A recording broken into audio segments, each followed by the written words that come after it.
Where we're looking at the rise of the machines, and today a Sky News survey suggests that nearly two-thirds of people think the government should protect jobs from being taken over by robots. A study by Deloitte has suggested that up to a third of UK jobs could be at some kind of risk. Well, James Matthews is at the Edinburgh Centre for Robotics. And James, tell us more about what goes on there then, more details.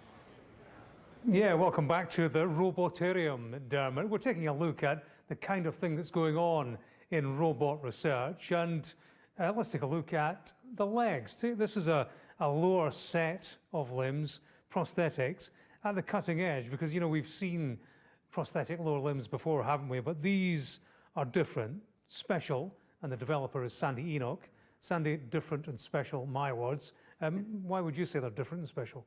Well, unlike a traditional robot, which we always think of as being really quite rigid and very precise in its movements, these legs are designed to be a bit more like a person. So we don't particularly care when we walk where exactly we put our feet. We just want to get the overall motion, and we want to be, energy efficient. We don't want to be too shocked when we walk. So these legs are more about copying that human style of locomotion, and they're actually sort of springy. Let's take a close look and just tell me how it works.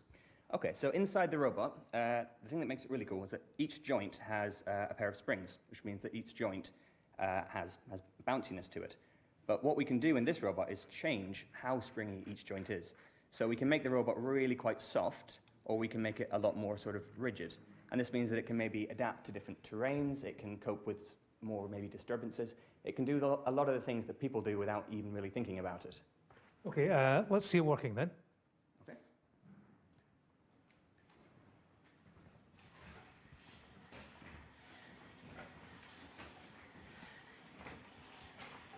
No, it's more Arnie Schwarzenegger than Usain Bolt, Sandy, but it's about the machine itself deciding how to operate in the terrain. It's not the human that is telling the prosthetic how to behave. Eventually, yeah. So this is all sort of stepping stones on the path to, better legs. But eventually, yeah, if you were walking on sort of hard terrain, you'd want the legs to be a bit sort of softer. And if you're walking on something like grass, you might want them to be more rigid.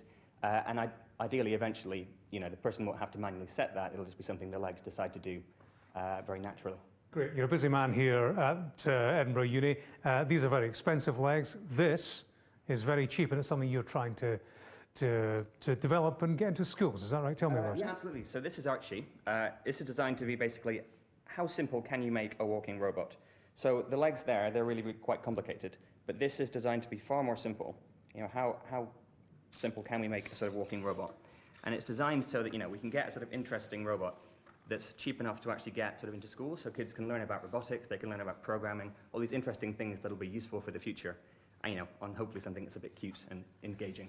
Okay, cute and engaging, and who would argue with that? One day, every child might have their own robot Archie, Dermot.